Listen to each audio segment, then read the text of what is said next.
Slowly and gradually, the IDF fighters manage to eliminate from the ground and the air all the terrorists who stand in the way of their advance.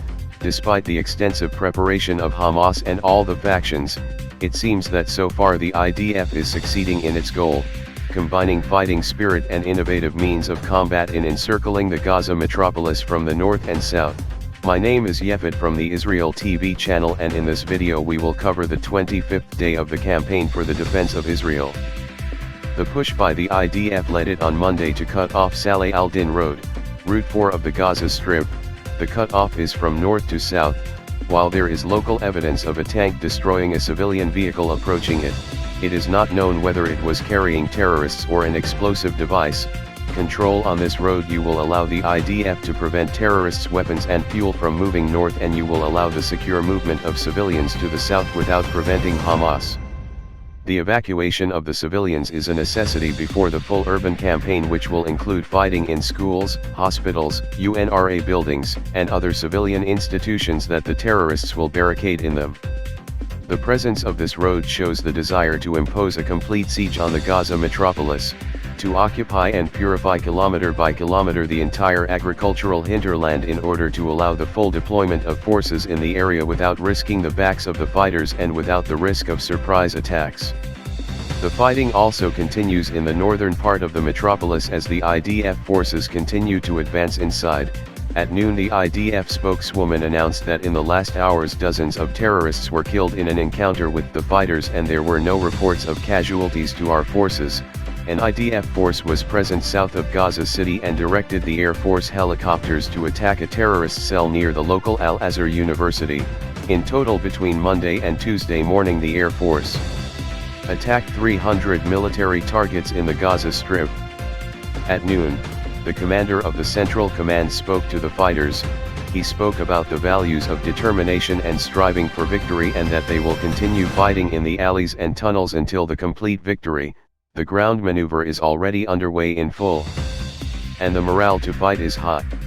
This warfare includes the extensive use of modern means, such as the Rhino UAV, in which a spray grenade launcher is installed, and unlike a fighter who fires the grenade in a ballistic arc, the Rhino fires directly and with great accuracy from above against small targets such as windows, rooms, doors, etc., and can also throw grenades with great precision on the terrorist squad on the ground. Along with the use of a chameleon, an explosive charge weighing 3.5 kilograms that can be easily activated from a distance and attached to walls or heavy iron doors and can break them for the passage of forces in the field. Along with other measures, these were distributed to all units in the field and are supposed to facilitate urban warfare. In the Prime Minister's speech, he quoted Ecclesiastes and said, "There is a time for war and a time for peace. This is the time for war." Despite the great external pressure, especially around the issue of the abductees, the Israeli government refuses to stop the fighting. Yesterday, in a special operation by the IDF and the Israeli intelligence services, a captive observer was rescued. The number of abductees and the bodies of abductees in the Gaza Strip dropped to 238, still very high, and this issue may be Israel's Achilles heel in the war.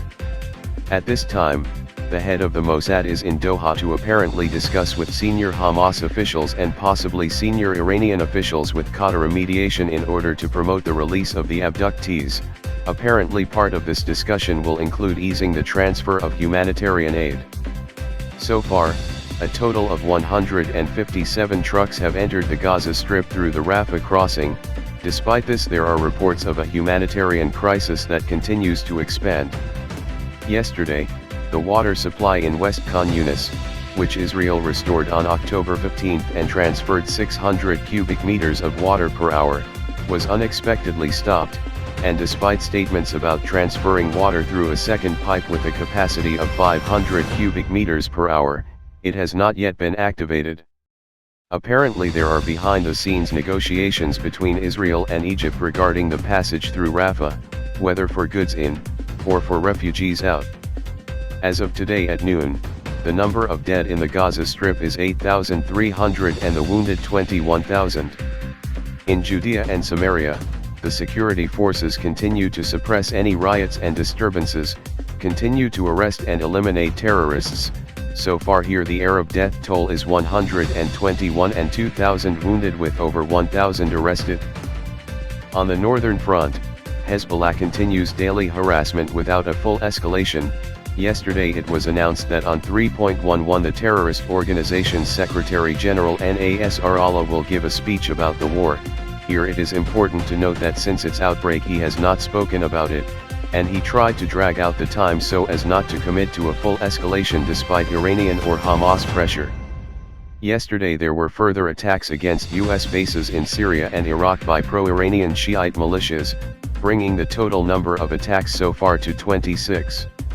In addition to this, the chairman of National Security and Foreign Policy of the Iranian parliament met in Moscow with senior Russian officials to try to convince them to expand the war against Israel.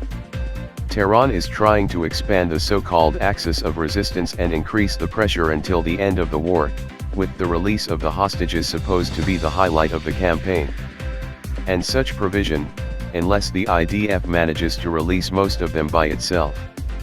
In addition, today at noon, an Arrow missile intercepted a surface-to-surface missile fired by the Houthis from Yemen toward Israel. The interception was in the Red Sea area. Earlier the Air Force planes were launched into the Red Sea area and intercepted hostile target fire toward Israel, apparently as UAVs. The leader of the Houthis stated that they will continue to support Hamas and the war against Israel. In any case, the fighting in the Gaza Strip continues, with the first goal being to clear the entire agricultural area before deepening the urban campaign. This was a review of the All Middle East radio channel about the 25th day of the campaign for the defense of Israel. If you liked the video, you are welcome to share it and join the channel and subscribe.